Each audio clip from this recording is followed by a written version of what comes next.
corrupted and has always been corrupted by the political process and commercial interest. So over time, the entire system is collapsing.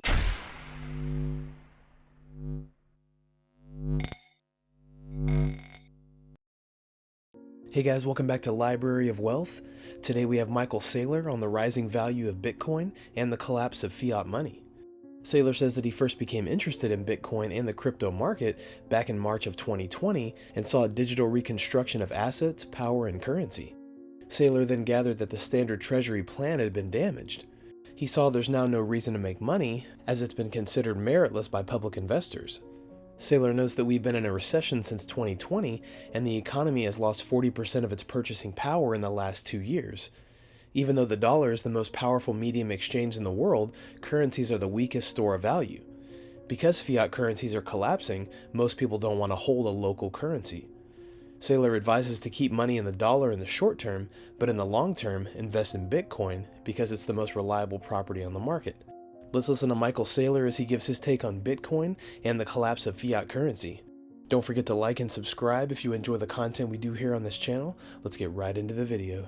The problem we have right now is, although the world wants to be digital, there is no digital money.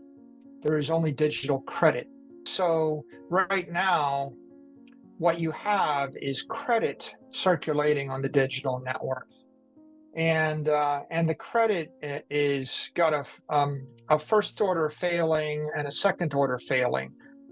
The first order failing is the credit card network, where the settlement is slow, once a month or something. The settlement is censored, and it's crippled. Like I can't settle between France and Nigeria, or between Argentina and China. I can't settle between the US and China. The settlement is just crippled, and it is slow, and it is expensive, right? My transaction will go through a third of the time to a third of the world for 2.5% fee with a 1-month delay. And the second order problem is the underlying assets, the euro, the dollar, the peso, their credit, and they're not backed by energy. So over time, the entire system is collapsing because there's no energy backing it, and it's neither a commodity nor is it a scarcity. It's like worse. It's not a commodity because any politician can decide to print as much as they want whenever they want. So it's just political money. It's not a scarcity because it's not totally capped. So it's really just mismanaged credit on the base layer with 20th century inefficient banking on the transaction layer. And so that itself is a structural problem, and we can leave that for a moment. I mean, Bitcoin solves that problem by substituting Bitcoin as the base layer and Lightning as the transaction layer. And now you go from a velocity of one transaction a month to, one transaction a millisecond. Saylor says that even though the worst is over with, the industry hasn't yet been resolved. Because we have gone through an essential deleveraging, people will be more cautious in their purchasing of assets. Saylor says that many people need to be educated on necessities such as basic risk management, counterparty risk, and the difference between a security and a commodity. You're converting the coupon into a commodity, upgrading it to a scarcity.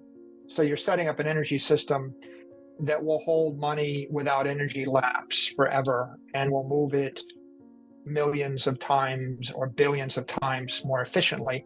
And you're making it open as opposed to permissionless, right? So 8 billion people can access, any kind of monetary transaction friction-free with instant final settlement. That's why Bitcoin and Lightning are a superior monetary system to fiat currency and credit cards and banks. Now we go to the energy side. The entire energy debate is interesting because I don't really think bona fide energy activists are focused upon Bitcoin. I'm not even sure if there are bona fide energy activists, to tell you the truth, Preston.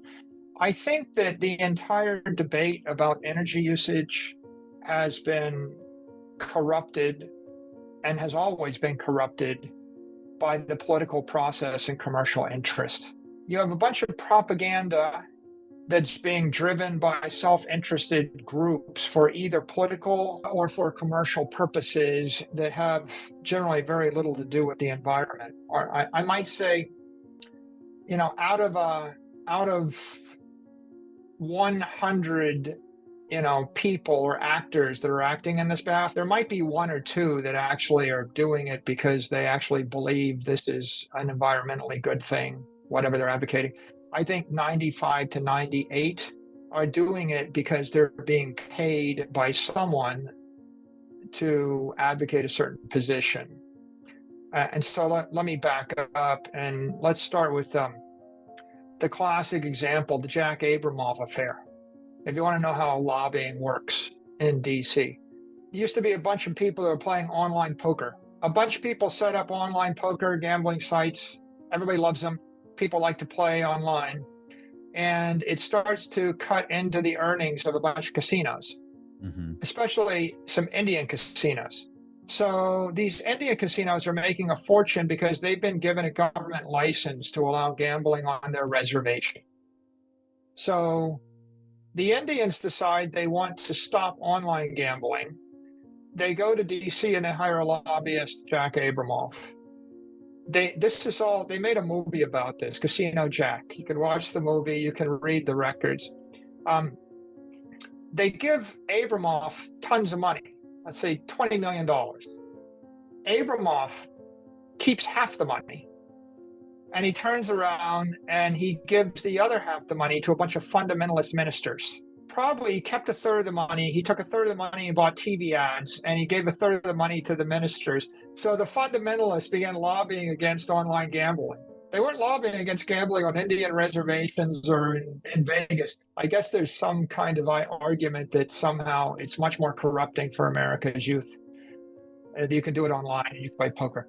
So you had a nonprofit organization, seemingly unrelated, organization to promote morals. Why did they choose to pursue, improvement of morals by shutting down online gambling or online poker? Well, no one's giving them money to object to other breaches in morality, right? So there is a customer here offering them money, and so they took the money, they signed the letter. Then Abramoff took the letters to Congress and he marched it in front of a bunch of congressmen and senators, and they ended up passing a law making online poker playing illegal. So this idea, which is I have some money and then dirty money, and I use it to corrupt the lobbyist, and then I actually find a nonprofit, and the nonprofit becomes my front organization to lobby the general public, and then I, combine that with a bunch of donations to politicians. So everybody gets paid. Abramoff gets paid. The politicians get reelected. They get paid, and the nonprofit gets paid. Kind of like an iron triangle. Saylor has seen the intense demand for two things: online property and currency. The world wants high-speed currency as a method of exchange to be able to use a computer to trade with companies across divides. People also want property, but it's unrealistic to just buy a bar of gold or purchase security. Saylor recommends buying rare, profitable assets that have no danger of counterparty risk. He's observed that the entire world would like a stable digital currency, and countries need a digital coin because their currencies are constantly collapsing. There is a general consensus that Bitcoin is a very important asset that would stand beside commodities like oil, land, and gold. Saylor believes that Bitcoin as an asset will grow because it's validated and supports an asset class. He feels that there will always be fiat currencies in capable nation states, but most countries' currencies will eventually collapse. What do you guys think of Michael Saylor's opinion on the deterioration of fiat currency and his support of Bitcoin as a long-term store of value? Let us know in the comments below. Thanks so much for watching. Don't forget to like and subscribe. This is Library of Wealth. We'll see you in the next video.